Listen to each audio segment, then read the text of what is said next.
If you've noticed your face is kind of falling or drooping, especially in the lower part through here, this video is going to help you turn that around. I'm going to show you 2 simple exercises that will be a game changer. And these are not typical stretches. In fact, you don't want to do stretches for what I'm going to show you. If you happen to be going into a bathroom and you see in a mirror like shadowing of the light makes your neck look exaggerated and you're like, what the heck happened to my neck? Or you might take a selfie and because of the bad lighting and things, it's like this gets exaggerated. And a lot of times it has nothing to do with gaining weight. It's something else. And then of course you might try expensive serums, creams, and it doesn't really do anything. Your face is not just a layer of skin on muscles. You have a layer of fascia, which is connective tissue underneath that, and also the bone underneath all of this reshapes as we get older as well. I'm going to show you what's involved with that and how to slow down that process and maybe even reverse some of it. But out of all the parts of our body, our faces tend to age first, and that has to do with this one thing. Your face is a highly sensory organ. The receptors for hormones are highly concentrated in your face, mainly for a couple of reasons, but one is emotions. So out of your entire body, if you look at someone, you're going to notice their emotions with their face more than any part of the body. So what we're talking about with emotions is both positive emotions and negative emotions, right? The negative emotions could be anger, it could be hostility, it could be fear, it could be grief, depression. All of those negative emotions have a serious effect on the facial structures and the muscles and the connective tissue, mainly due to this stress hormone called cortisol. Cortisol tends to really destroy someone's face. It can age the face. You can get cortisol face, which is actually accumulation of certain fat in the face. I actually had that, and that could have been because I took cortisol every year in my 20s. This accumulation of a lot of negative emotions really wears down the facial structures, especially as we get older, because a lot of this accumulates. The one that affects the face the most is this one muscle called the platysma. It's a really interesting name for a muscle, but the platysma is the muscle that goes from your collarbone to the jawline. And when this muscle gets loose, it tends to hang.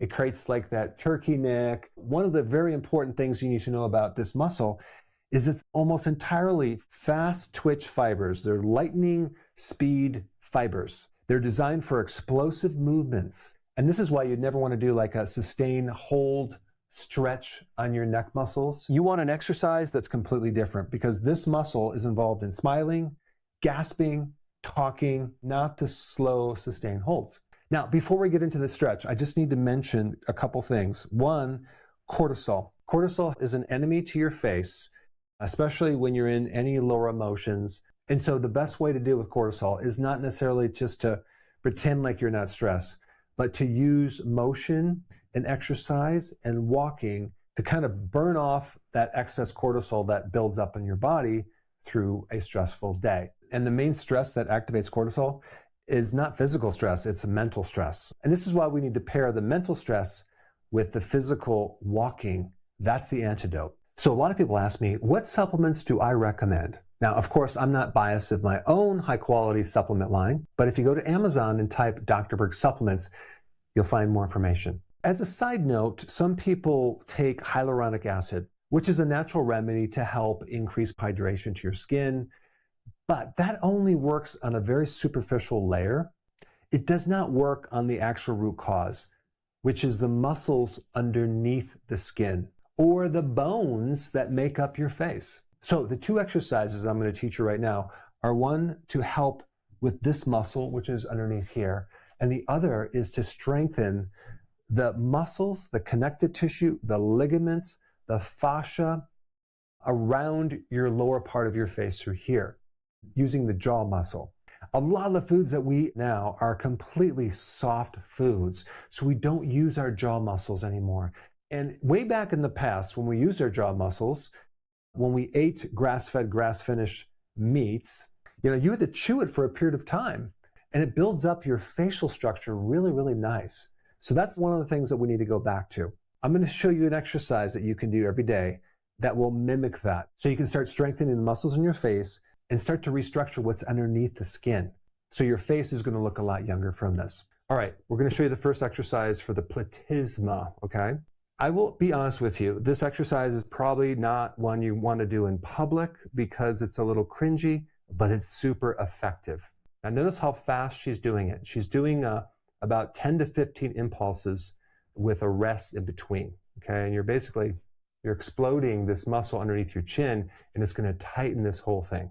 Now, what's interesting, when you do this, your muscles are going to get really, really tired, and you're going to get really sore, but it's super effective, and you want to do 3 sets of these several times a week until you notice a nice tightening of all the structures, not only underneath your jawline, but you should notice tightening around the jaw as well. Okay, I'm going to give you 2 more exercises. This one is going to work on your jaw muscles. This is one that should have been built up by consuming a lot of meat with collagen, but we don't do that because we have the most tender meat and the softest foods. So this will activate the muscles and ligaments and tendons around your face to actually help the bone structure and help the muscle that defines your face. What you're going to do is you're just going to hold your chin right here, and then you're going to open your mouth against resistance. It kind of reverses the flow from contracting the muscles.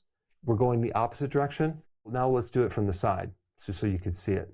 I would recommend doing 10 reps 3 times, kind of spaced out by 30 seconds, a few times a week. So now we're at the 3rd exercise, which also works on the jaw. A little bit different. We're going to be causing this lower jaw to jut out. This involves different muscles that are actually pulling the bottom jaw forward. Now from the side, you can see it a little bit better. So you do 10 reps 3 times with a 30-second break. Rarely does anyone really work on their facial muscles. So actually go ahead and do these exercises. Come back 1 to 2 weeks from now and comment down below on what that has done for you. So a lot of people ask me, what supplements do I recommend? Now, of course, I'm not biased of my own high-quality supplement line, but if you go to Amazon and type Dr. Berg supplements, you'll find more information.